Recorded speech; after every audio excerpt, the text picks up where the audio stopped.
Good morning, everybody. Welcome back to the AJ Analysis channel and another live stream and another Tuesday morning where we don't need to talk about a future match as such. We just need to sit and reflect on Manchester United. Of course, the first live stream since the 3-1 defeat to Brentford. It's a bit of a therapy stream. Again, really, another opportunity to sit and waffle about Manchester United a little bit. I've got some numbers that I have found about United which I haven't seen necessarily everywhere else. So yes, that is the plan for today, to talk about United and just to reflect on what is happening. Normally, United this season have been playing on a Sunday, so the Tuesday stream is actually still quite soon after the match, particularly if we play on a Sunday evening. This weekend it was a Saturday. It was a Saturday game. We've had 2 full days since then. A real opportunity to actually sit and think about this football club. There's a lot of talk at the moment about different managers. Is Amorim under pressure? I'm seeing this morning that United supposedly would want a manager with English football experience. Should Amorim go? Is it right for Amorim to be under that sort of pressure? Should we be sacking him? I don't really know. That's something for us to figure out today, and I really want to hear from you guys. I might do another poll on the whole keep or get rid of Amorim situation. We done one last week, I think it was. And I think it was 54% in favour of keeping him still. I'm interested to see if that's changed at all. Of course, we've only played 1 match since then, and that's the weird thing compared to previous seasons. We're used to playing 2 or 3 times a week. At the moment, it's once a week. Do the results hit harder like that? I've just misspelled Amorim in the poll as well. Hang on. Let me rerun that poll because I spelled it wrong, and that's going to annoy me if it's sitting there all stream. Do we feel that the results hit harder because we don't have as long, or sorry, we have to wait longer to bounce back? So last season, let's say we lose on a Saturday, we have this ability to play Wednesday and potentially get ourselves back on track. We can get a good result. At the moment, we've got to wait a full week. You know, we lose to Brentford, it's a disappointing result, and then we almost just have to sit in that defeat for 7 days. Do you think that's making it a little bit harder, the fact that we don't have that opportunity to bounce back? Or is it actually secretly a blessing because is there every chance that we would then be losing on the Wednesday and doubling down anyway? Let me know what you think. Who we got in the chat? We got Steve, we've got MB, we've got Ryan, we've got Unbelievable Jeff. Quick Shorts, good morning to you all. Richard as well. I hope you guys are well. How has your weekend been? How are we feeling about United? Hello AJ, tough times. Amorim gone is looking highly likely. I can't see him turning things around. I would imagine most of you saw those stats on Sky Sports. Was this last night or Sunday, one of the two? Ugh, it's not great, is it? It's really not great. I mean, that bottom right stat, I couldn't tell you who half those other geezers are, to be honest. It's not good. It's not good. Manchester United are in a bad place. We really tried last week to look at the positives tactically, what United are doing well, whether that be the fast attacks, some of the wide play, how we can get more Ashesco, things like that, how we can be good, how we can blossom. But every weekend, we're then brought with this horrendously harsh reality that actually we're just not very good at football. And, you know, if you go to the top left table, it's not good enough. Will it change? Possibly. Will it change under Amorim? Possibly, potentially. We'll see what the poll says. But it's just not really good enough, is it? Right now. So something has to change. Something has to give. I don't know what it is right now. Like I said, this is a bit of a therapy session stream. A safe place, I like to think, in the United fan base where we can come and we can have a quiet chat. We can give different opinions. Some of you might want Amorim chucked out the door and drop kicked out. Fair enough. I want to hear why. Some of you might still stand by him. Fair enough. I want to hear why. Let's get some opinions in the chat and basically just have a good old talk about this wonderful football club that we call Manchester United. I'm still broken. I stood on the terraces in the 80s. We were rubbish at times, but we left it all on the pitch. I know it was a different time, but heart and effort are universal. Yeah, absolutely. Absolutely. I think we have to say that as well. As much as Amorim is getting things wrong and probably setting the team up in the wrong way, the players also, particularly this weekend, really let themselves down. I haven't always felt that so far this season. I have felt that we've seen actually some good moments from a lot of the individuals. And then obviously horrendous errors on a lot of goals so far this season. But I thought this weekend in particular, the individuals were really poor. Really, really poor. Some people will say that's because the manager didn't set them up right to play well or because they're playing out of position or whatever.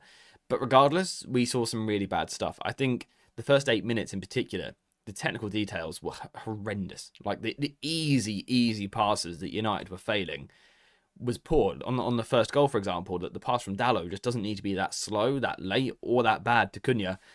And then, of course, it leads to a goal. We're just constantly doing that at the moment. Every single mistake we seem to make is just punished in ruthless fashion in a way that we can't play up the other end of the pitch. It's harsh. It's very harsh. His decision-making ability is very poor, according to me. I'd love to hear your explanation behind that. I don't necessarily disagree.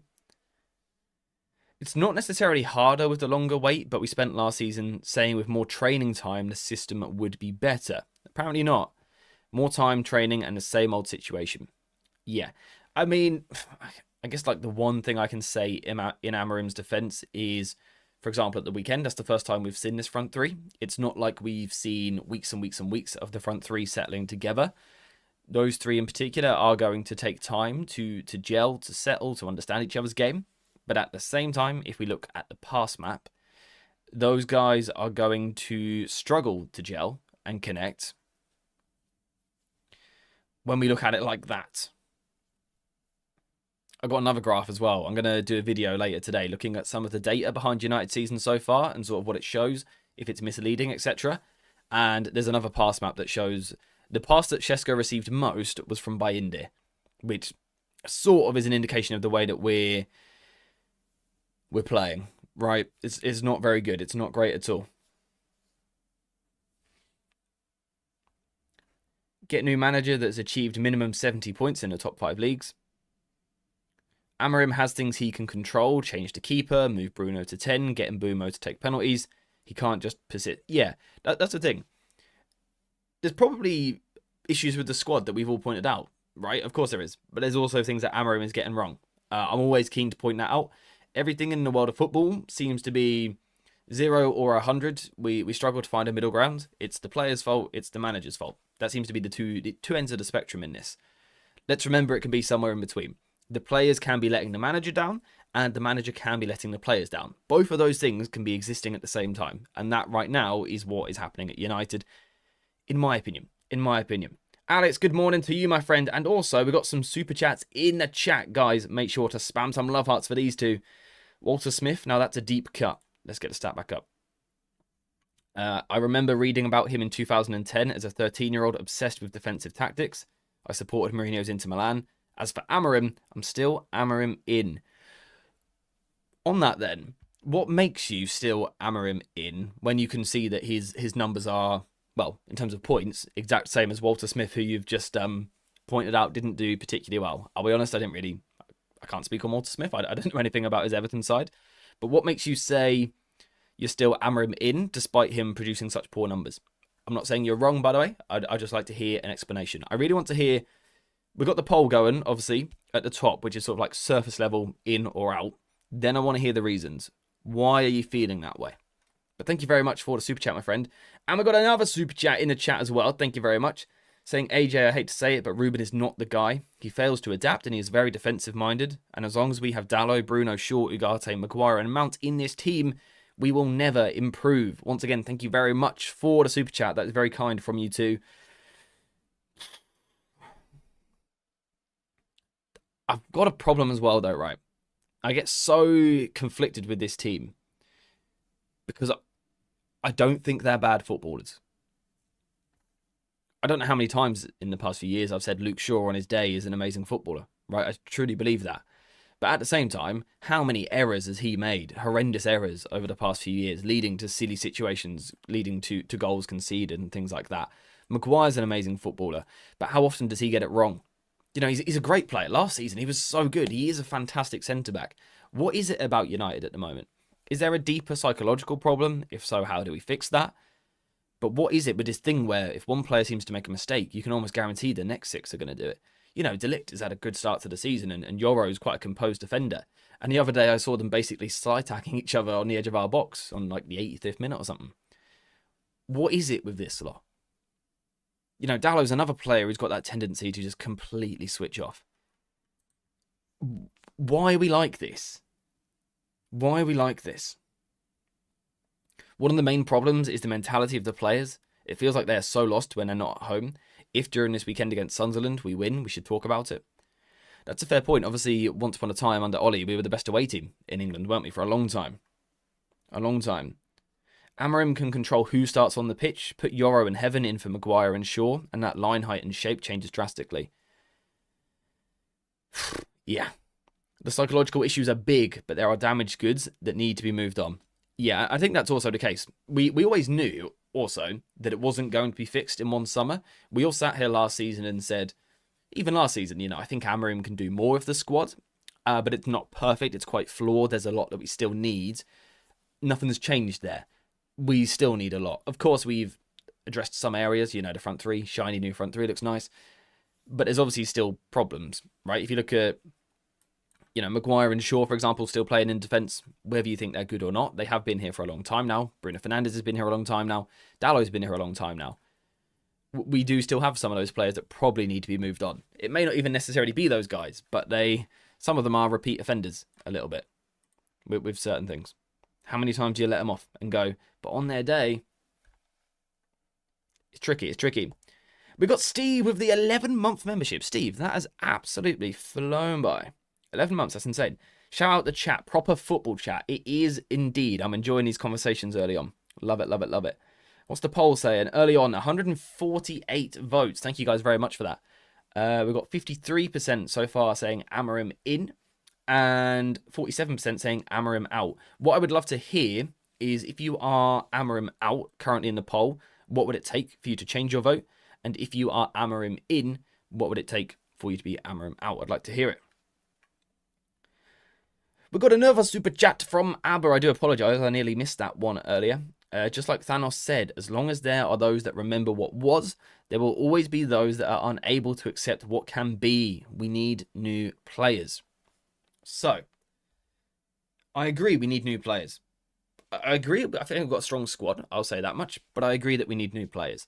The question is, sort of at what point does that excuse no longer run? Can we afford to throw away another season and say, wait till next summer, look what we're going to get next summer? Can we afford to do that?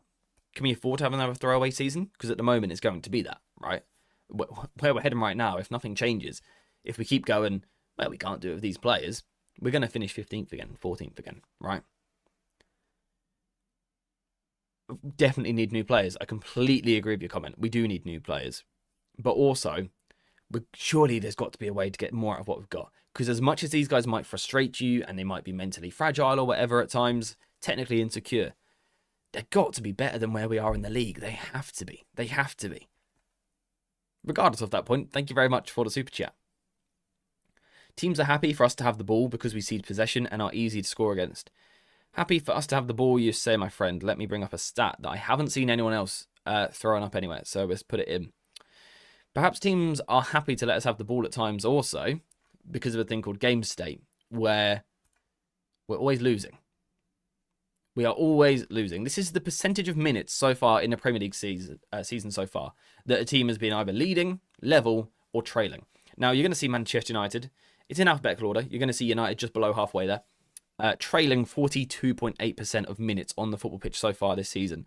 Now, if you look through the rest of the teams, as long as I'm correct here, only Wolves have been trailing for longer this season than Manchester United. That's a problem.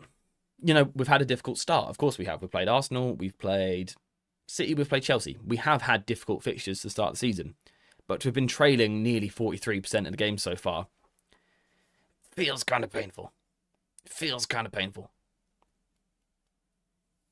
I would love to have a chat with Dan Ashworth. He disagreed with Amorim and Wilcox. It'd be interesting to hear his reasoning. I think someday we're going to get a great interview out of that man on just everything that happened and what went down. Amorim in and a threat of relegation would turn me. I'm an in boy, but I will be an out boy if he doesn't change by the Liverpool game. So what's that?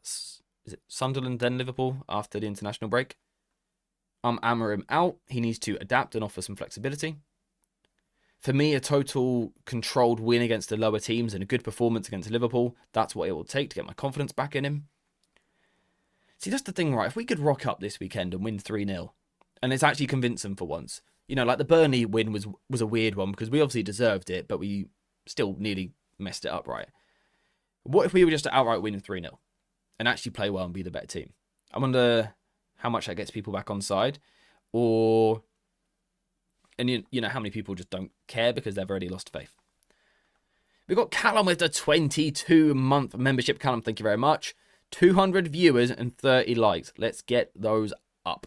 I agree with Callum, and I never thought I'd say that. For those that don't know, he's my younger brother. He's right though. 30 likes with 200 viewers is I don't want to say it, but kind of poor. It's kind of poor. So if we could get those likes up, it'd be greatly appreciated, please.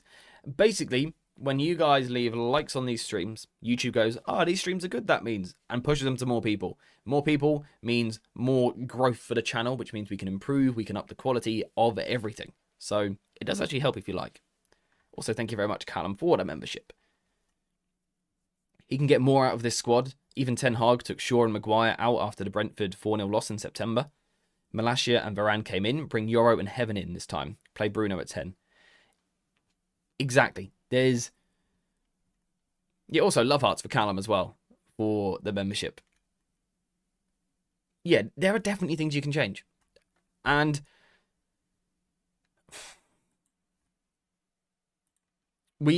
I think so much is made of formations in football, right? You guys know my opinion, formation isn't the most important thing. It's about your starting positions, it's about the profiles you've got, your philosophy, the way you want to play. But also, having said that, if your formation isn't the most important thing, and even Amorim has said that, Amorim has said the formation isn't the biggest thing for me, it's the way I want to play.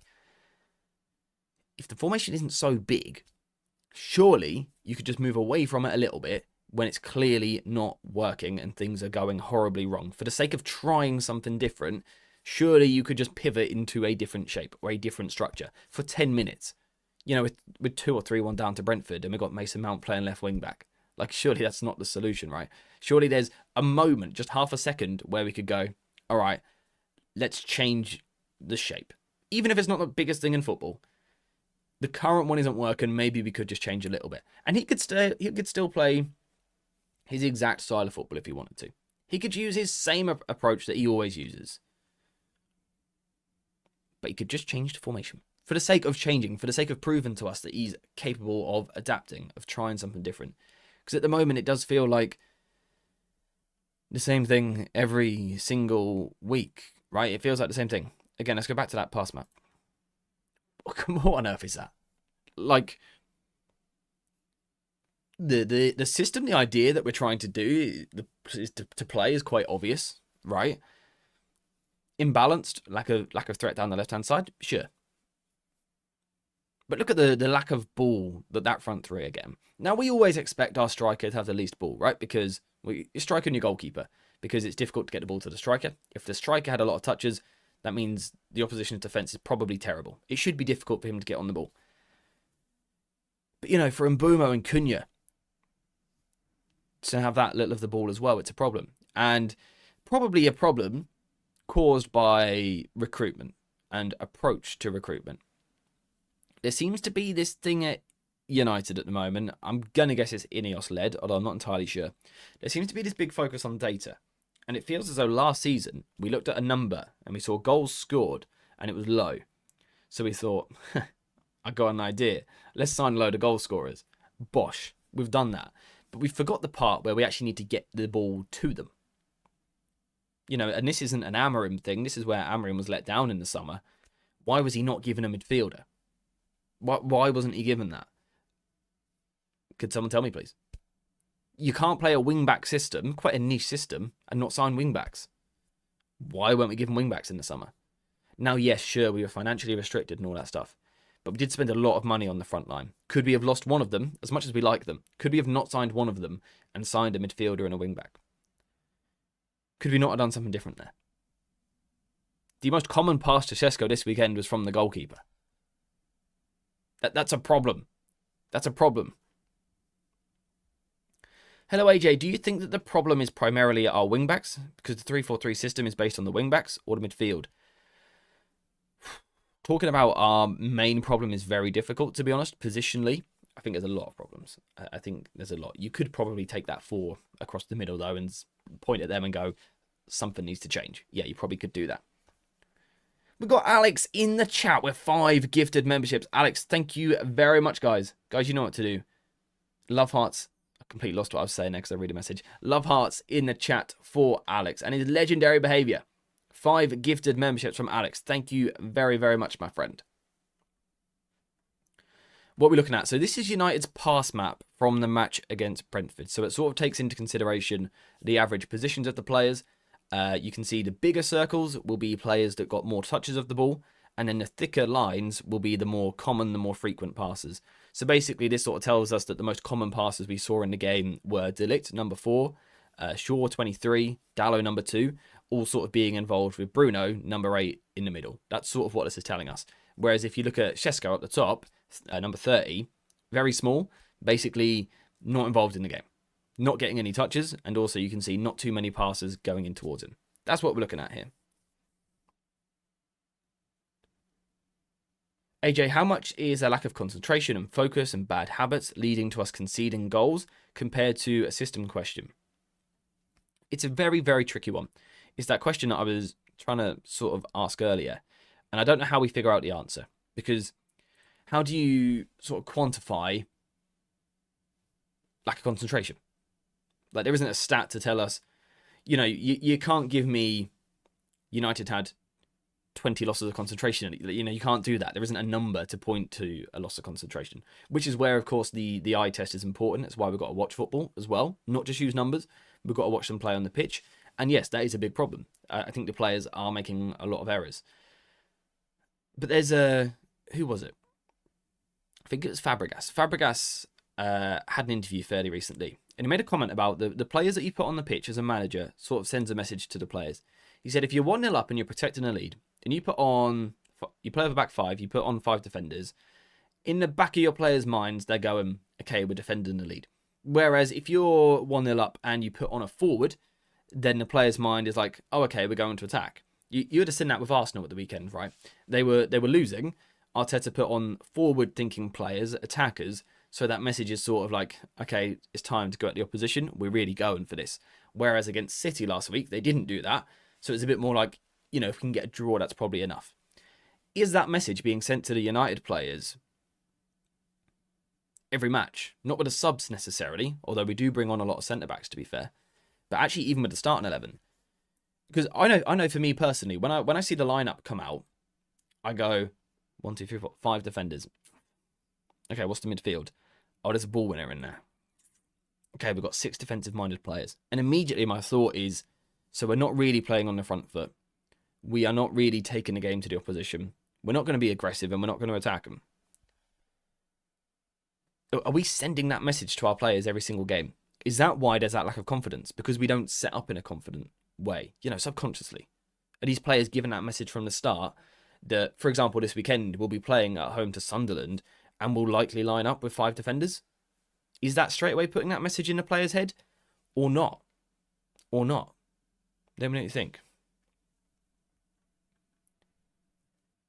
I repeat, no manager is going to win the Premier League with those players. He needs a squad rebuild. We're so desperate for quick results. I agree.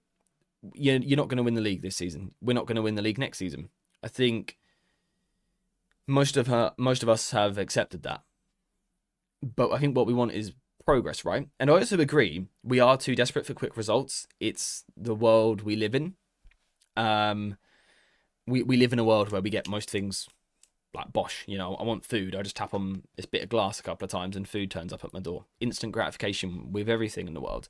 And that probably does spread into how we look at football. Managers back in the day probably were given more time. Now, because of social media and everything, there is that demand for quick results instantly, instantly, instantly. At the same time, show me something that we're working towards. That's what I want to see. More than... I don't need to see us blowing away every team 5-0. I don't need to see us winning every game. I know we're not as good as the best teams in the league. But I just think for me, the minimum we can see is a team that wants to play on the front foot. And we don't even want to do that. We almost...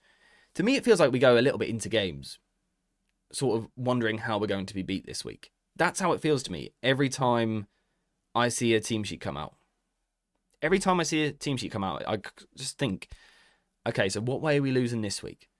And that's not how we should be, right? That's not how it should be. because the squad isn't that level of bad. It's not. Whenever I see Dallo at right wing back, I have no hope in us winning. See, this is what I was saying earlier. Someone like Dallo is not an amazing footballer, not an elite footballer, but he's a good footballer. Shaw is a good footballer. Maguire is a good footballer. So why do we continue to see the level of mistakes? Why is that happening? Not rhetorical. I can't tell you the answer to this. I'd love to hear the answer. Why? What is it with errors at this football club? Why do we make those errors?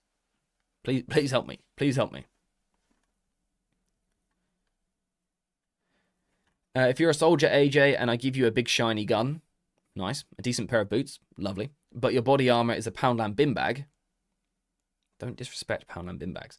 How are you doing in battle, mate? Yeah, exactly. And that's exactly my point about the lack of recruitment here. You could almost say shiny new gun is over here. Boots are over here. Body armor. Oosh. That's why I feel he was backed in the summer financially. But I think it was weird. The recruitment was weird. The balance, I said from the start, Mbeumo, an amazing footballer, but it wasn't the signing I personally would have made. I'd have gone about it in a different way in terms of the balance. I'd have gone for a cheaper striker, as much as I like Šeško, and I think he's one of our bright sparks so far this season. I probably wouldn't have gone for him. I probably would have gone for a midfielder. My sort of, when we were back in January making plans, my idea was minimum 2 central midfielders in the summer. So to see 0 feels very backwards. By the way, I think I missed something in the chat earlier. I did, from David. David, good morning to you, my friend. Welcome to the stream. David with a gifted membership, like always, because he's an absolute legend. David, thank you very much. Guys, you know what to do. Love hearts in the chat for that man. David, how are you feeling about it? And when I say it, I mean Manchester United. How are you feeling, my friend? AJ, whilst Amorim will be the fall guy in a situation, the players need to take responsibility. Such a dead team. Yeah, it's both. The one thing I don't like with the discourse around United is the fact that every sort of international break, especially, it seems, we go back to Ralph Rangnick and talk about his open heart surgery quote. Seen that so many times. I don't get why we still go back to that. A lot has changed in terms of personnel in the past 3 years. I can't remember when he was here. But a lot has changed, right? This is not the same squad that, I was in the comment, these players are throwing another 5 or 6 managers, these players are throwing their 5th manager under the bus. I don't think that's the case. I can't tell you many of these which have played under 5 managers at United. I don't think it's the same squad going through the same thing again. It's almost new players in the squad. That's why there's such a problem at United. The negativity seems to breed across even the new players that we bring in. Why does that happen? Obviously, there's some that have been here a while. Your Shaws, your Maguires, your Brunos, your Dallos. Yeah, they've been here a long time. Of course they have. But also, so much of this squad is very new. Very, very new. Just across Dorgu, Cunha, Šeško, Mbeumo, Ugarte, De Ligt. There's several players there that haven't been here longer than, 18 months? So it's not the same squad. It's not the same players doing it again. So why is it happening? Why is it happening? I said some players, yeah, for a while now. But a lot of them are very new. A lot of them are very new. Alex with the £5 super chat. Alex, thank you very much. Whoever gets picked, players also need to put the effort in. Can't reward mediocrity anymore. It damages the kids if they don't get chances to start. I agree with that. It's a weird one because we always say it's difficult to throw academy players into an unstable environment. It's much easier if you're Liverpool right now to put an academy player in because they win football matches. For United, that's more challenging because it's a bad environment. You're worried about, what that'll do to a player's confidence. But also, what does it do to a player's confidence when they can't get into this team? We saw 2 goalkeepers on the bench again the other day. One of them can be an academy player, surely. Surely we don't need Bayindir, Lamons and Tom Heaton, none of which we seem to trust apparently to be our starting keeper. Surely we don't need all of them in the matchday squad. Surely we can have a Mantato on the bench, someone like that. Someone different. Please. Please. But thank you very much for the super chat. Fernandez is a gun, but Amorim is wearing him as a shield. I'm loving this metaphor. I think that might be our mission as a community today on the Discord server. Linked at the top of the chat, by the way. Thanks to David. Our mission might be to come up with the best metaphor we can for the way that United have been built and how we're using players. The gun one and stuff so far, the soldier one, I like it, it's good. It's good. Carrick, interim manager. So in terms of managers and stuff, I'm not going to be discussing anything personally until if/when Amorim is given the boot. I won't talk about other managers before then. The only comparison I might make is to Glasner, simply because he's using a similar shape, formation, and having success in the league, whereas we're not. That's the only one I might make, but not with the intention of suggesting Glasner as a United manager, simply a comparison between two back threes. Apart from that, I won't be talking too much about different gaffers until something changes. We've got another super chat in the chat. I voice crack. I wholeheartedly disagree with the characterization of Maguire and Shaw as good footballers. Which top 4 team, barring Chelsea due to injury, do they automatically start for? Fair point. Let me have a quick think through who the top 4 would be. Do they start City? No. Chelsea, I dare say Maguire would start even when their team's fully fit. Liverpool, no. Arsenal, no. Fair point. My counter argument would be, I don't think good is defined by can they play for a top 4 team, just because the Premier League is stacked with talent. You know, Jared Bowen last night scoring for West Ham, he's beyond a good player. He's a great player, but he probably doesn't start for any of the top 7. Like, that's the level we're talking about in the Premier League. So I don't necessarily think the argument of do they start for the top 4 is, maybe that's how you define elite players, but not good. You know, we're going down a few levels here. My personal opinion is I just don't think they would have played so much football at this level under so many different managers, gone to international finals, if they were bad players. They're past it. Luke Shaw in particular is way past his best. He's over the hill. You know, he's a declining footballer, unfortunately. But I think they, as a base level, I think they're good. Not amazing, and we shouldn't be building around them, and we need to replace them, and we need to get them out of the team. We need to drop kick them. You know, by next summer, they can't be playing for us anymore. They can't be. We said that last year, particularly Shaw. But I don't think they're necessarily bad footballers. If you see what I'm saying. Which top 4 team do any of our players start for, though? Fair question. They are all good enough to at least be in Europa League spots. Yeah, which I would class as a good footballer. Yeah, not an elite player that's going to go win the Champions League these days. But yeah, good footballers. See you later, Alex, mate. Have a good one. We got Steve back in the chat again with a super chat saying the on-field subs were nuts. Amorim lost his head. Yeah, I would love to actually talk through them on here, but I think they're too confusing for me to even remember because I don't know what's going on there.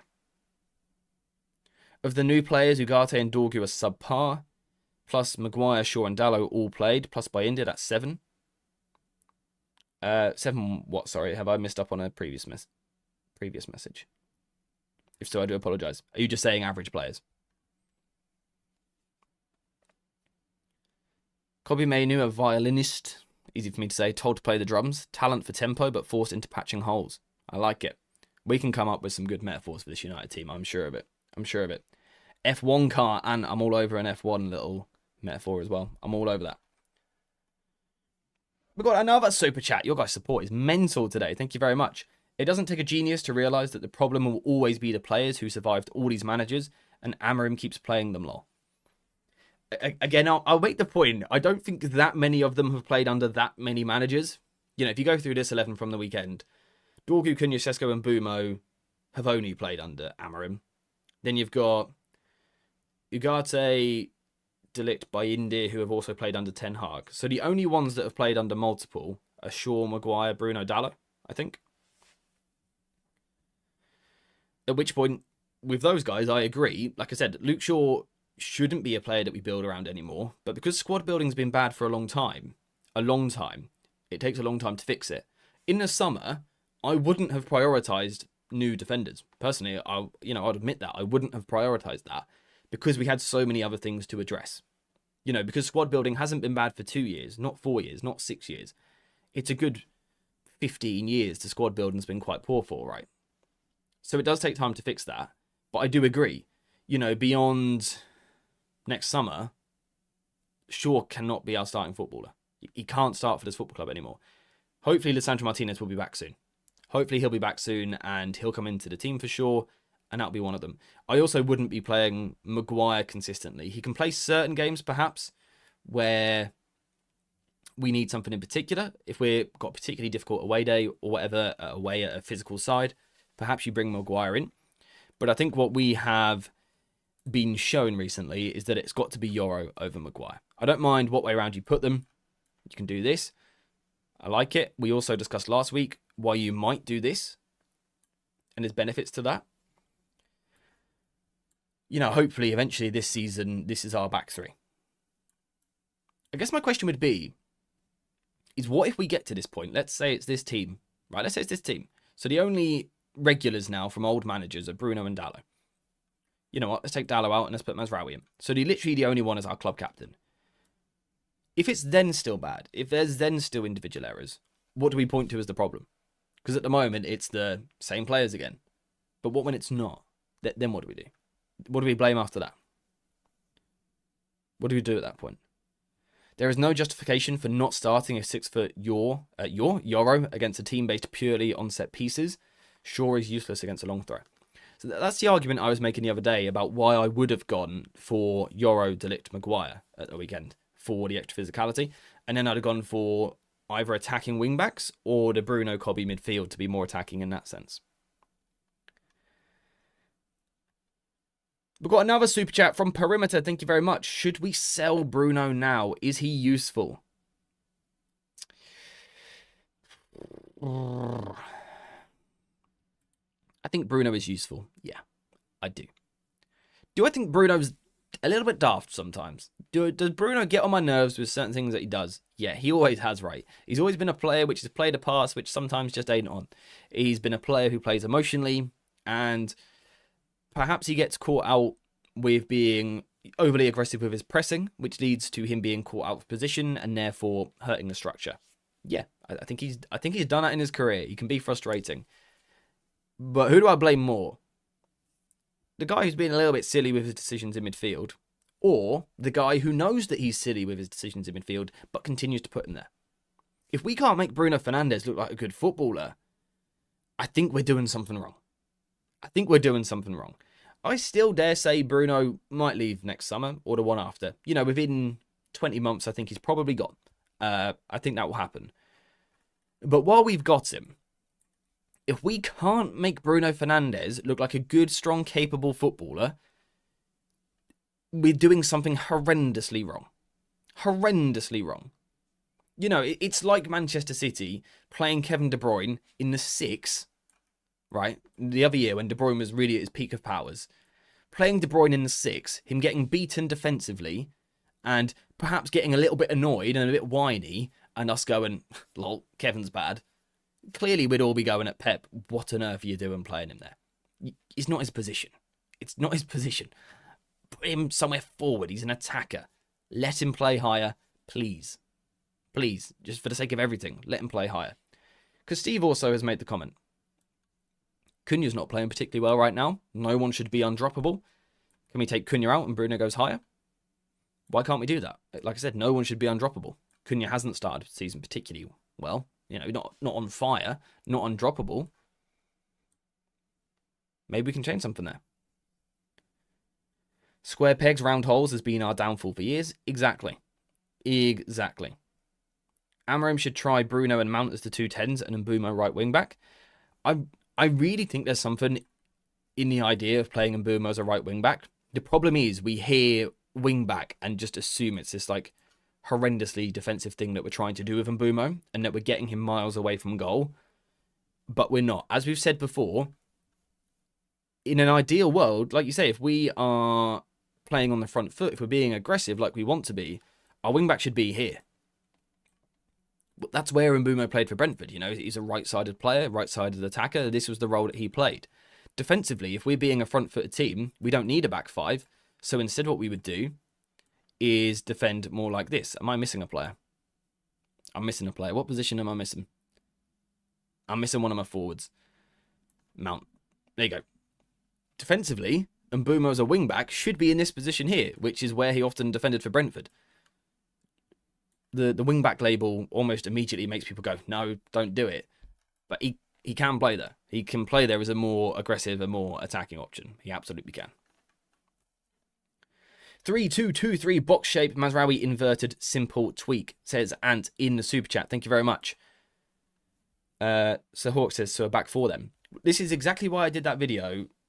I don't know when it was, like last week at one point. Might have even been the week before. United play so many different shapes in different parts of the pitch. You know, depending on where we are, we change shape. At times, we are a back four. If we defend in a back four, we can have attacking wing backs, or certainly one of them can be an attacking wing back. There's no reason we can't do that. We absolutely can. Mbeumo is one of our best crossers, so it kind of makes sense to have him as right wing back. So yeah, that's sort of in theme with that same video that I'm mentioning. My point in that video was, could Shaw play wing back? Obviously, there'd be questions over whether his legs can do it, and everyone hates him. But in terms of getting your two best crossers into crossing positions, makes sense. Let's get these hexagonal pegs out of these triangular holes, all right? Like, play players where they naturally want to play. Bruno Fernandes doesn't want to spend his game time here. He wants to spend his game time over here somewhere. Find a way of getting him into that space somehow. Find a way of doing it. We know where Mount wants to be. We know where they all want to be. Get them close to those roles, as close as we can with the current squad. There might be one or two that are slightly outright. Sure, we can't get it perfect. But right now, it feels like there's a lot of players out of position. A lot of players out of position. And then we ask them to play well. Maybe they make mistakes because they're not confident in the position they're playing. Maybe their confidence is harmed because we lose every other week. You know, this all ties in, right? It all ties in. Honestly, my biggest issue is that our defence, our midfield, and our attack all play like they just met down the pub the night before. It's not cohesive at all. It's not cohesive at all. It's difficult to watch. Like, it's not just bad. You know, you have those weeks where your football team plays bad. It does happen. I don't know a club in England, well, in the Premier League, that are so regularly, like, actually physically hard to watch. There's certain things that we do, and you genuinely sit there and you're like, oh, didn't like that. Oh, that was painful to watch. Like, we are actually, like, it physically hurts to watch us play football sometimes. It's just not how it should be. It's not what we're looking for. Ruben is stubborn. He is very stubborn. There is no denying that. He is stubborn. That can be a strength as well for a manager, but it can also be a weakness. I think every manager has got to be able to adapt. Ferguson, for example, was amazing at adapting year on year. You don't succeed for that many years doing the same thing every week, do you? He adapted. He changed his ideas. Pep adapts his ideas. The team sitting in like 16th don't. Bit weird. Surely the cohesion is largely up to coaching, though, especially with one game a week. See, that's the point I always raise. When these players can't complete 6-yard passes, yes, we look at the players and go, you cannot be a professional footballer and not be able to do that. That's point one. The players have to do better.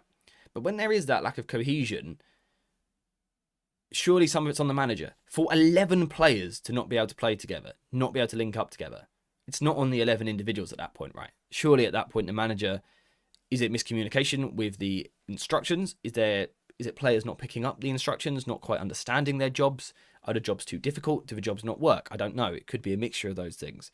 But for 11 individuals to almost come across like they can't play football and haven't met each other before, I start to think it's not the individual's fault, if you know what I mean.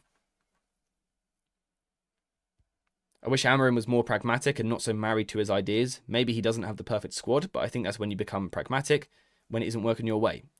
Yeah. Just go, this hasn't worked in the past 40 games. Maybe we should try something different. Maybe we could try something different. Love your page, bro. Just subscribed. Keep up the good work. Thank you very much, my friend. Would it be worth playing Mount deeper? See, this is why I think Mount is always a good option. Because we talk about... You're going to mock how I said option. My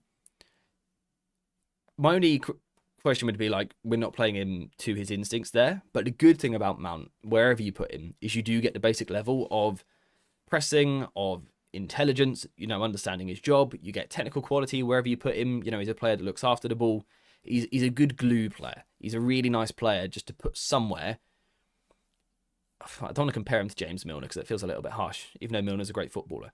You know what I mean? Those utility players that can come into a position and you just know you're going to get your 7 out of 10 from them. That's what Mount feels like to me. Like a player that we could just put in somewhere and he's going to help us. He's going to look after us and help us get through those trickier moments. 3-4-2-1 does not work. Change to a 3-5-2. Drop Sesko for Mainu. Play Cunha and Mbumo narrow. Then Ahmad also works on the right wing-back position much better. Occasionally Bruno does false 9 in games for the 3-4-2-1.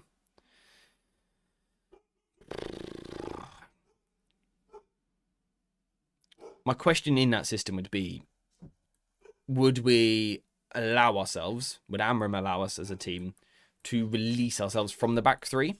Or would it become very tied to actually still a back five, plus then 3 deep midfielders? That would be my concern with that. That is my only concern. Does it make us even more passive than what we are currently?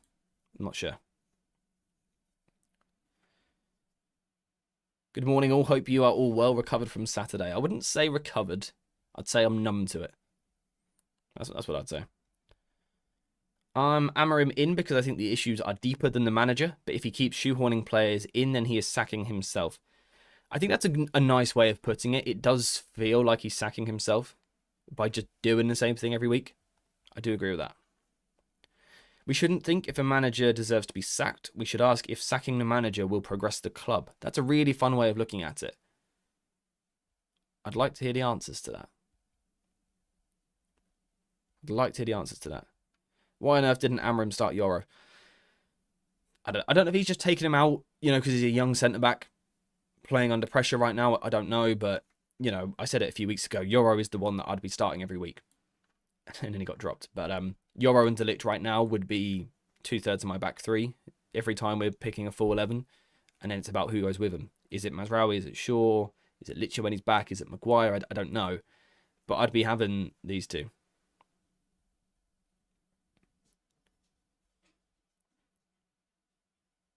Why does our back five just let people cross? Having spare centre-backs gives us the chance to be aggressive on closing down wide.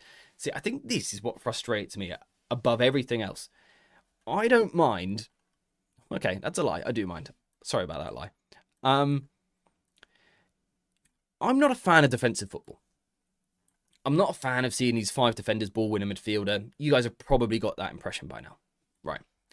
But you know what? I'd be able to deal with it. I'd be able to cope with it. I would overlook it a little bit more if we were then actually good at it. Like, we're going to play loads of defenders.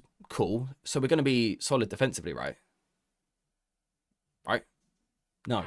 That's the annoying thing. If you're going to be defensive, if you're going to put that many defenders there, be good at defending. Like you said, playing with that extra centre-back should really give us the license for these wing-backs to go and stop the cross. Unfortunately, Steve, Dallo is probably... Okay, this isn't true, but I'm going to say it anyway. Probably the worst footballer I have ever seen on planet Earth at stopping a cross.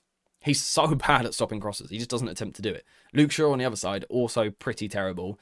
Dorgu, wherever he is, also not great at stopping crosses. Wan-Bissaka was similar when we had him as well. Bad at stopping crosses. It's just a thing we got, right?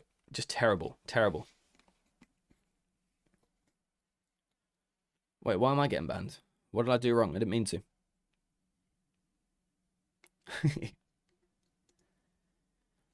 Dorgu is getting into better forward positions at left wing back than whoever plays at right wing back because Cunha and Mount play much narrower than Mbumo. Mbumo needs to play more central, closer to the goal. Or, an interesting logic actually, is to reverse that. And do you go a bit bolder?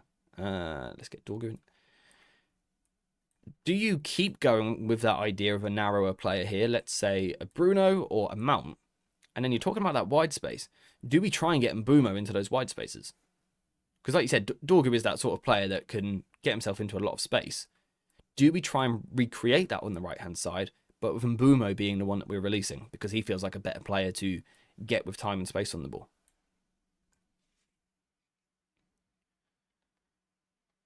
The defenders we have can't get back. We lack a younger Kyle Walker's recovery pace. But we play like we have a lightning back three. Yeah, I mean, the goal the other day, that first one, I don't even know how to begin to comprehend that goal. I always say this. We are the only team in the world that concedes that goal. And what I mean is, it's probably just because how it was broadcasted on TV. But we're the only team in the world who loses that ball where we lose it. The camera shows us Cunha on the floor, like zooms in on his face on the floor, like, I got tackled, bro. What the hell? I want a free kick. And then it cuts back out, and their player is about 20 yards past our line with the ball running at our keeper, and he's onside. We are the only club in the world that concedes that goal. I don't know how to describe it. We concede a certain type of football goal, and it's these weird broken ones which no one else in the world could physically concede, but we do it all the time. It's like the other year, there was that corner that we took. It sort of got clear to the edge of the box, and there was one where we literally didn't have a defender back, and the opposition just ran all the way through. And you sit and watch, and you go, was that real? Like United against City the other week, the third one I think it was. Is that real? Does any other football team on the planet concede that goal? We have this ability to concede the dumbest goals I've ever seen, including, right, the goalkeeper errors over the past few years as well. That goal the other day, the third goal, the commentator's going off like, it's an absolute screamer. Granted, he connects well with the ball, but it's straight up by India. It's straight at the fella. Just stop the ball. It's sort of your job. But no. I did see a fan cam of Dallo's run away. Oh, it's so bad. I don't know where he's going. I don't know where he's going. He looks like a lost little puppy, bless him. AJ, if Amorim thinks that Ugarte can play in front of Kobe, then something is wrong with the way he sees football. He can't pick an 11 to save his life. First of all, thank you very much for the super chat. Very kind. And I believe you guys have already beat me to it with the love hearts. You have indeed. Yeah, I agree with the idea of that message. Like I said, if we can't make Bruno a good footballer, I'm looking at the manager. If we can't get Kobe in our team, I'm not saying we've got to build around Kobe every week and he's got to be the spine, but he should be starting 65% of Premier League matches, minimum, right? He's that level of player. If we can't get him in, I don't think he's the problem. There's a problem with the way that we're looking at football. And I think in the case of the midfield, we want something very specific from it right now, and that is run and kick ball far. That's our midfield tactic at the moment. Yeah, it's not great. It's not great. Defence begins in midfield. Yeah, exactly. Well, I'd argue defence begins in the forward line, then the midfield. And like you said, that's the lack of cohesion point that you were making earlier. It's not cohesive at all. Gaps everywhere. It's troubling to watch. It's troubling. Just play Le Mans.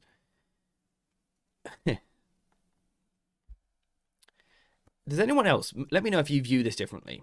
Does anyone else see it as Amorim has intentionally downgraded his goalkeeper this summer? That's like a conscious decision. I don't know if he realises he's done it, but by his own admission, he has picked a worse goalkeeper than what we had last year.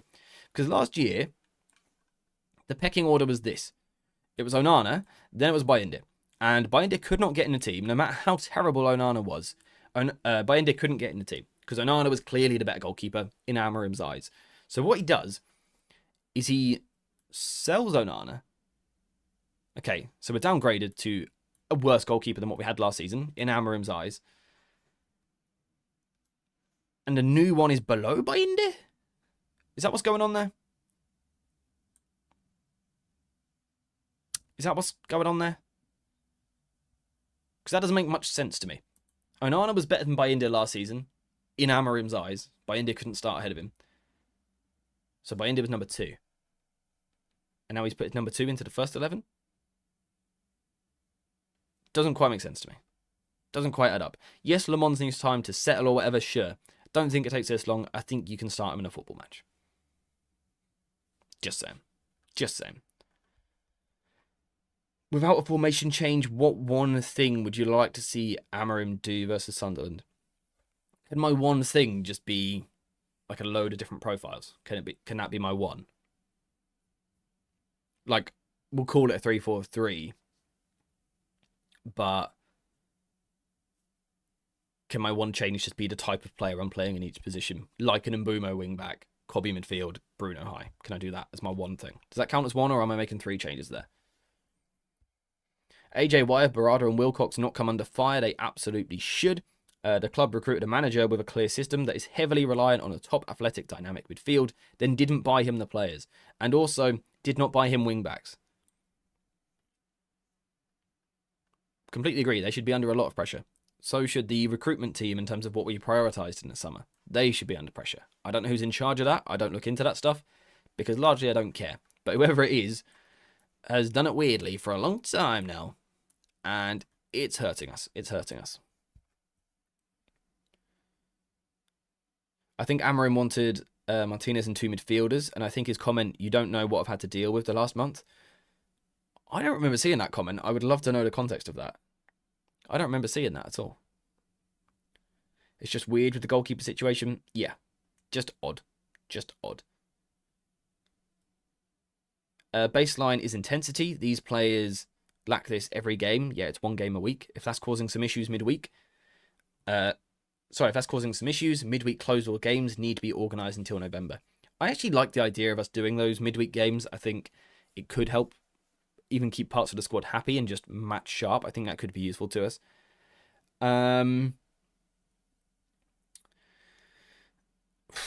Do the players lack intensity, or are they put in a system where it's difficult to be intense? That's how I keep looking at it. The way that I keep looking at it is no matter how hard these guys work, 5 of them are going to struggle to make up the work of what 6 players do for every other club.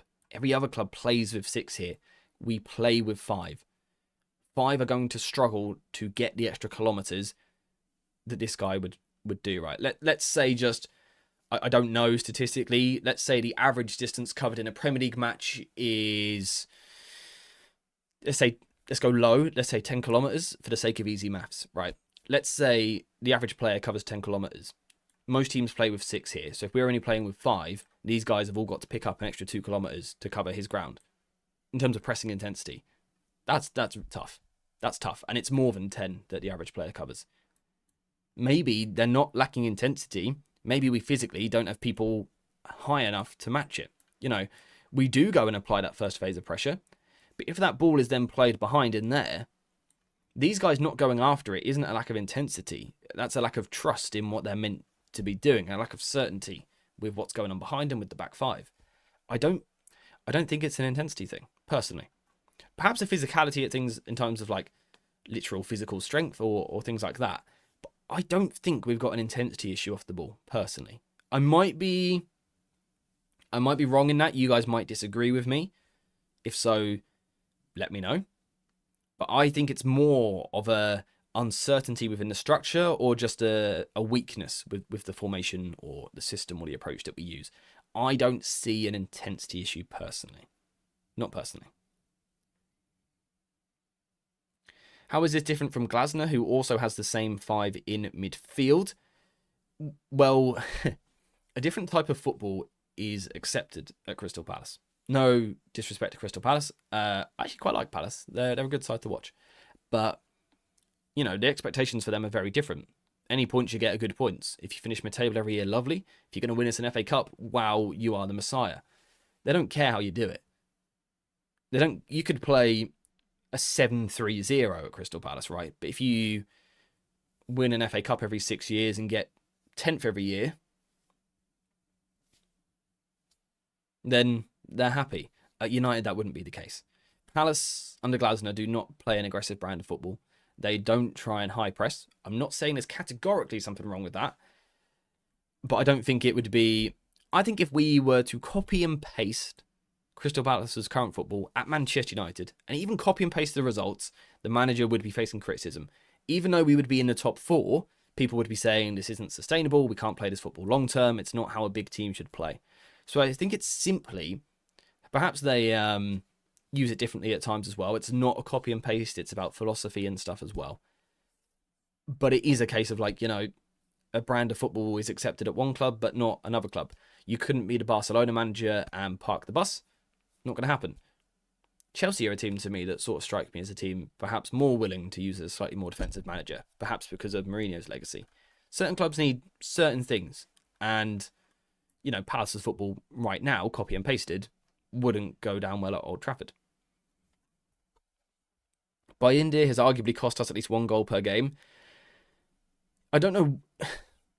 First of all, on Bayindir, why can he pass the ball all of a sudden? Where'd that come from? Because like suddenly he's an amazing passer. I don't know where that's come from. Fair play to the boy. Goalkeeping though, like stopping the ball, stopping a cross, dominating a set piece, being near his own box or noticeable near his own box, zilch. Like I said, unforgivable errors. If I was Amorim, I'd be dropping by India purely because I think he's costing me my job every week. Like it's in the chat there. Each time India concedes, it brings Amorim closer to the exit door. If I was Amorim, I'd be headbutting by India. If I wanted to keep the job, I'd be diving heading him in the face and getting Le Mans in the team. Because by India literally, like, just shoves him closer to the exit door every week. Of course, there's other problems as well. But when your goalkeeper is giving away a goal a game, drop him. Stop playing him. Play Tom Heaton if Le Mans isn't ready yet. You can't keep playing by India, who's just being a bit daft, shall we say, with his goalkeeping. The fans would suck it up if we were winning. See, I would agree, but then we look at Ollie, whose brand of football wasn't accepted after a while. You know, it's one of those, the second it's not winning every week, the second you drop into a couple of draws or a loss or two, it's like, nope, we need good football, by the way, at this club. Results aren't always going to be there forever, right? You know, you're not going to win every week. It's not going to happen. You're going to go through spells where you lose a little bit. I think that's when people want a certain style of football. And like we saw with Ollie at Old Trafford, you know, he got a second, he got us European finals. Granted, didn't get us over the line, which I would criticise him for, but his style of football was frowned upon by many. So I don't think United fans would completely look over performance, even if we were just getting decent results. If we finished sixth for this season playing Palace's style of football, I think Amorim would be criticised. I'll put it like that, even though the position would be much better. The third goal versus Brentford has to be the final nail for India, please. Please, please, please, please. Your poll looks to be just like the other polls I've seen. Over 50% still want Amorim at the club. I'm a little bit surprised at that. Not because I thought necessarily that, like, oh my God, he has to go now. The weekend was the final straw. But actually simply from what I saw sort of in the Discord server, what I saw on Twitter, is it did seem like more people that were really loyal to Amorim seemed to sort of lose belief in him at the weekend. I saw a lot of people having that turning point this weekend. So I was expecting more people to say out. Bruno is arguably the best 10 in the world. If the 6 isn't working, why not play him in a position that suits him? Good question. Great question. Why can't we? Play him there, please. Play him there, please. I think maybe this Friday we need to approach the lineup stream a little bit differently, and rather than like what Amorim will or might do, maybe tell him what we would do. That might be the idea for Friday. We've got another gifted membership in the chat from Steve Brooks. Steve, thank you very much, my friend. Again, the support today has been insane. There's been loads of super chats and loads of memberships, so thank you very much. For me, Mbeumo is a goal scorer in his team, not a creator, given that we seem to be lacking goal scorers so badly. On the wing, Mbeumo will create, sure, but who do we get on the end of those crosses? Yeah, it's a fair comment. It's a fair comment. I do think always that we need to do a better job of spreading the goals. We've not done that at all well over the past few years. We've sort of not had one player getting a lot of goals, nor have we spread them particularly well. So we just haven't scored. Yeah. Bruno is playing as an 8. I disagree. I think it's a 6-6 system. I think the way there's games, you know, if we dominate this weekend, he'll get that license to go play as more of an 8. But largely these days, I would say it's more of 2 6s. 2 6s and 2 10s is how I would describe it.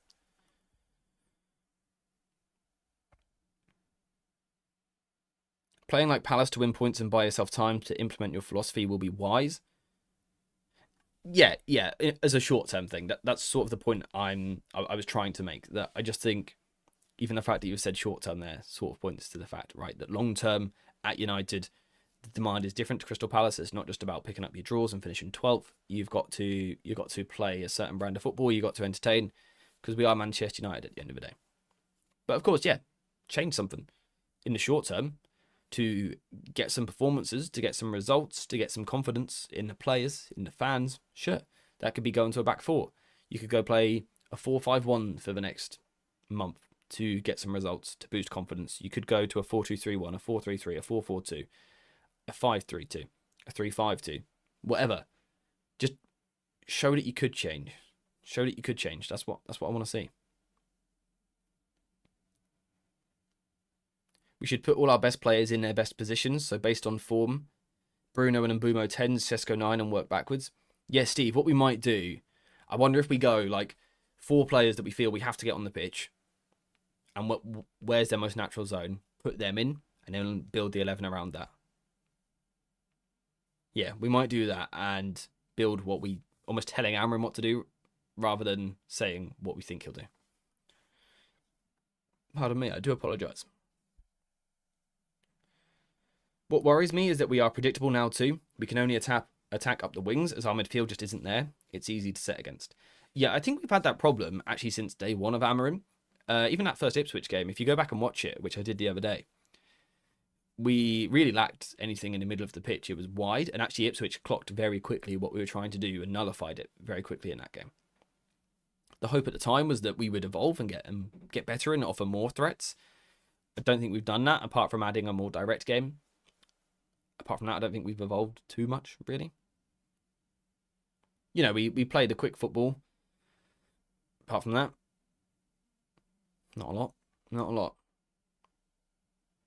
I feel Amorim has no one on his coaching staff who questions his decisions. Hence why we keep seeing issues that should have been addressed since last season still show up. Am I right in saying that Amorim bought all of his own coaches? Normally, you will see a manager bring in a new coach that he hasn't worked with before, or they'll keep some of the ones that were already at the club.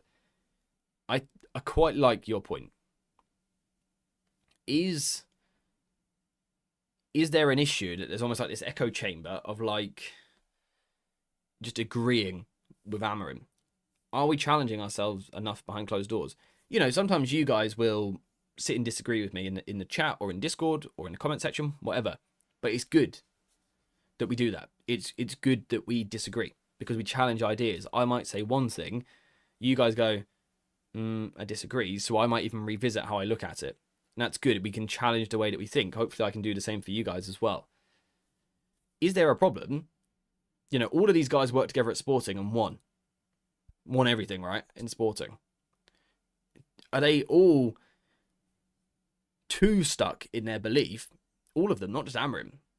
And I don't know, I'm just saying this. Is there a chance that they all had success with this, so they all view this as the way to play football, and in time this will work? Is anyone challenging their ideas? Is anyone going, well, we could do that differently. We could try this instead, by the way, boss. Is anyone doing that? I don't know.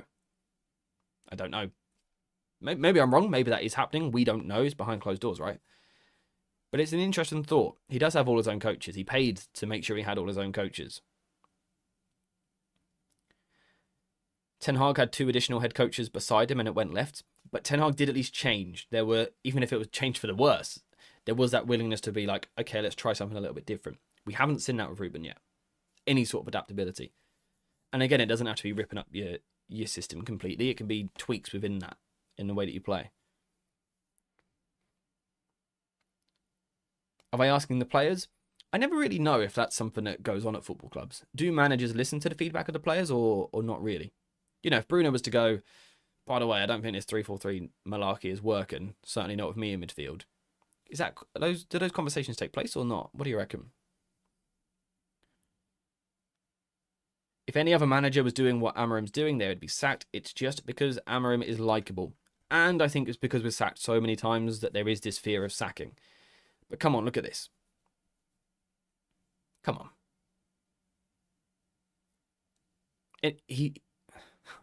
Anyone else would have been sacked.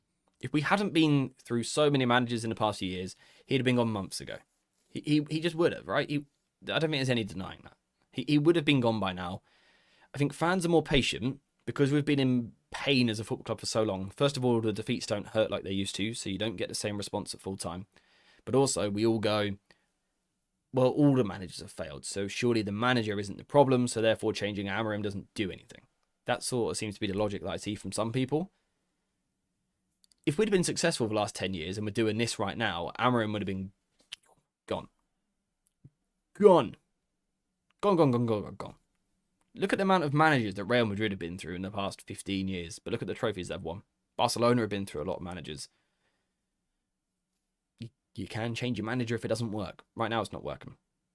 Someone's been watching Monday Night Football. I actually didn't watch it. I just saw these two stats screenshotted, or people taking pictures of their TVs to put these stats on Twitter last night. Did I miss a super chat? I did, from Grace. Thank you very much. If we didn't sign anyone in the summer, would we be in a worse position now? A quality goalkeeper and controlling mid would have made more difference. It's a fair point. It's a fair point. I'm trying to think back to the wins that we got. Was it player quality, new player quality that got us those wins? I'm saying wins like it's plural. How many have we won? Chelsea and Burnley. Okay. I think you raise a good point. Obviously, that doesn't apply to the long term of this whole situation as well. You know, Mbumo, Cunha, Šeško will bring us a lot in the long term as well. But it is an interesting point.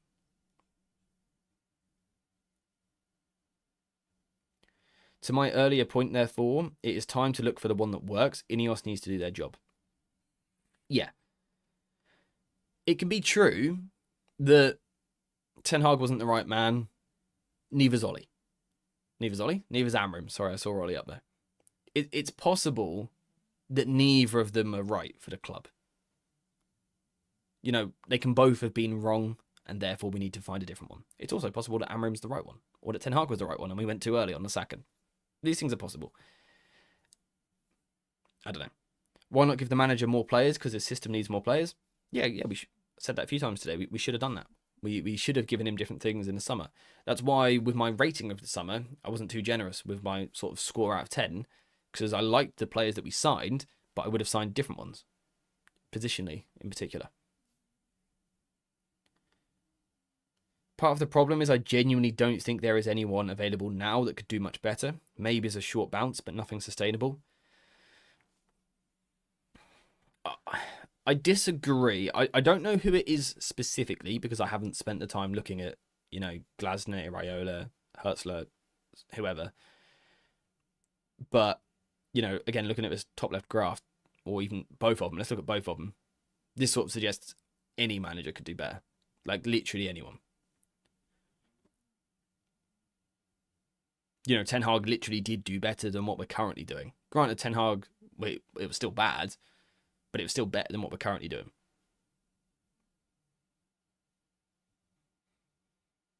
So, like, I can't give you specific names of who I would go for. I can't tell you the next manager that I would want if Amorim was to go, because I haven't done the research. But I'm going to be honest with you, I am done with Amorim.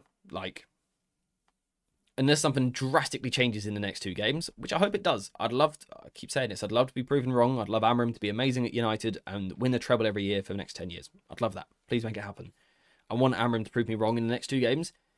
If he doesn't, then bye-bye, in my opinion. I'd have said bye-bye already if I'd have done my research into looking at different managers, but I haven't, so I can't.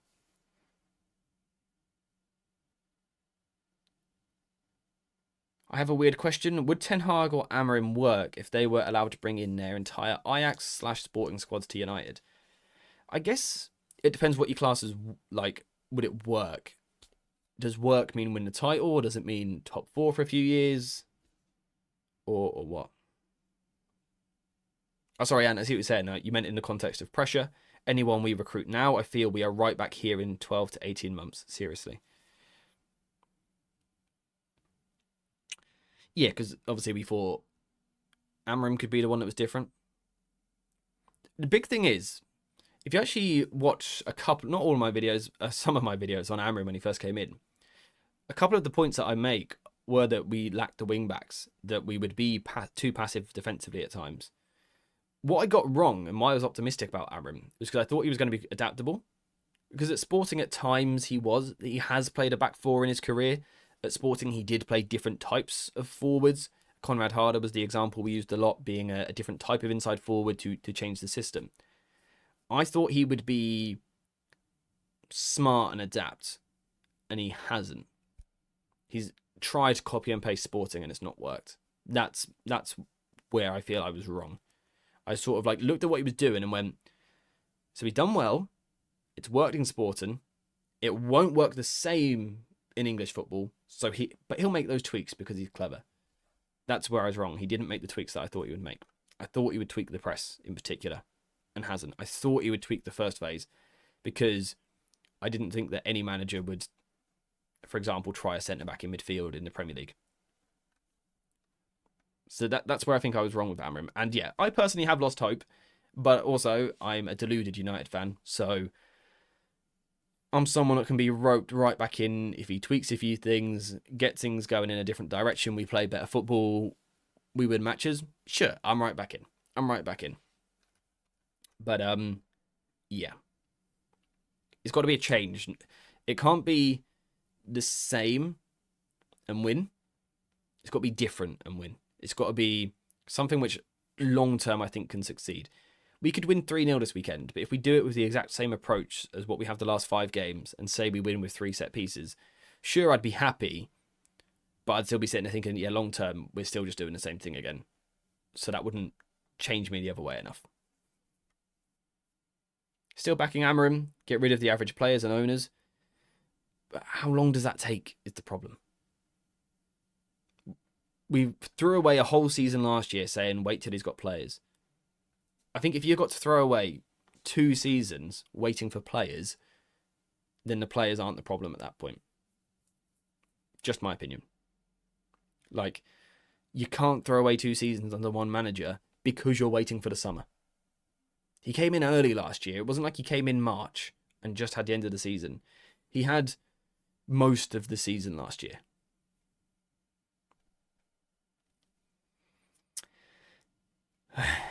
Yeah. It's not a particularly positive stream today. We're trying. I just keep going back to this. We're just always losing. We're just always behind in football matches. And I don't feel when we go behind it, we can get back in. I don't feel that we can get back in. Like when we go 1 or 2-0 down, I don't truly feel we're going to win. Obviously, we had like the Lyon game last year. But I don't really feel like we've got the facilities for that at the moment. I don't. When we go 2-0 down, I'm not like, don't worry, the comeback's coming. You just sort of sit there deflated, right? Getting a new manager won't make any difference under this ownership. but when's the ownership going to change? Is that going to change anytime soon? It feels like something's got to change, right? We can't just sit in 15th for the next 3 seasons. Something's got to change. Is it players? Probably. Is it manager? Probably. Is it board level stuff? Recruitment team stuff? Yeah, probably all of it. Probably all of it. Something's got to, though. We can't be spending the second most time losing out of all teams in the Premier League. Not when we've got Burnley have just come up. When we've got Leeds have just come up. We've spent more than twice as long this season losing matches compared to Leeds. It's crazy. Yeah, also Steve, by the way. That's mental. Like, fair play to Palace. I knew they hadn't lost. I didn't realise they literally hadn't been behind in a game yet. That's crazy. This manager hasn't been fully backed. If he was, a lot of these players would have gone. I think he was actually backed with the players that were gone. You know, we kicked out academy players for Amorim. I don't think he was fully backed with what we bought in. I think he was with a lot of the players that we pushed out, but not with the players that we brought back in.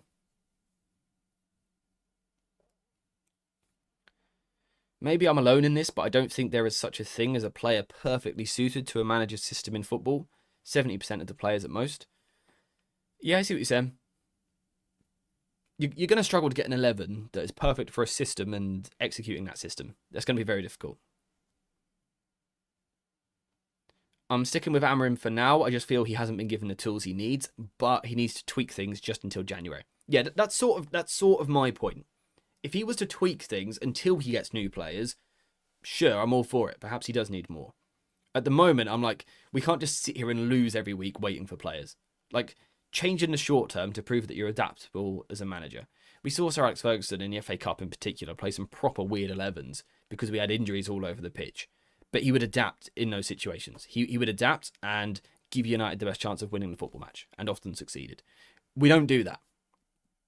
We at the moment, like I said, we can't spend 2 summers waiting, 2 seasons waiting for the summer. We can't do that. Like, that's not acceptable under any circumstances. How low is the bar if we can throw away 2 seasons? We can't do that. We can't do that. So, if if you can't get new signings yet, you can't get new owners yet, that's not going to happen. You either get a new manager or you ask the current manager to tweak what he's doing to get better results. That's what you ask for. And like I said, he doesn't have to rip up all his football principles in the world. You just say, you know, can we do something a little bit different, mate? Because we're losing every week and we're not meant to do that. Change something. Tweak something, please. His manager got 0 midfielders in the summer, 0. Yeah, so that's why that's my point. I think he was backed with the players that he wanted gone, he got gone. So he was backed in that sense. I don't think he was backed with who was brought in. We play a 2-man midfield and didn't sign midfielders that can play in a 2-man midfield. He wasn't backed there. We play wing-backs and we didn't sign wing-backs. He was not backed with what we brought in my opinion. He was with what we pushed out. That's how I see it. Maybe the plan is to get relegated and fine-tune the system versus weaker players. Big brain. I like it. The only way is up, right?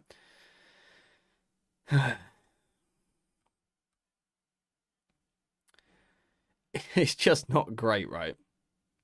It's just not great. It's just not great. I think I'm going to wrap the stream up there because we're sort of just going in a cycle now of depressing United talk, which isn't what I want for my day. Although I'll be back later with a video talking about depressing United talk. But yeah, we are going to finish the stream there. Thank you guys very much for joining and getting involved. It's been a good old chat, a good football chat, without anyone getting ragey, anyone getting ranty, anything like that. A couple of voice cracks, but that was it. So yes, thank you guys very much for that. I always appreciate this community and the fact that a couple of days after the result, we can let it sort of simmer down. We can come and have this conversation. We can agree or we can disagree, but we can have a nice conversation about it. I do enjoy that. If you want more of that, head over to the Discord server. It is linked right now in the top of the chat. There is a link from David. Press that, completely free, gets you in the Discord server, and you can waffle about Manchester United literally 24/7 because there are always people active because we've got nearly 800 people in there, which is pretty insane. So if you want to keep talking about United, that is the place to be. But for now, we are going to wrap up. So thank you guys very much for watching. Thank you if you left a like on the stream, if you have subscribed, especially with notifications on. Thank you to everyone voting in the poll. We ended up with 626 votes. 53% want to keep Amorim in, 47% want him out. So it's fairly close. It's fairly close. But thank you for voting in that. And of course, a big thank you today because there's been a lot of super chats, gifted memberships, renewal of memberships. It's been a busy old chat today. So thank you very much to you guys. And like I said, thank you always for keeping that same sort of positive or negative, but respectful energy to the whole conversation. I do appreciate it, which is why we keep doing these streams. The next stream will be Friday, looking ahead to the game against Sunderland. Before that, videos every day on the main channel this week. Would like to try and do some second channel stuff as well, but we'll have to wait and see because I believe I'm without electricity for a couple of days this week, so we'll see what we can do. But yeah, there's content coming, there's streams coming, and there's plenty of waffle on the Discord as well. So I will see you guys over there, but for the stream, we are going to stop. So thank you for watching, and I will see you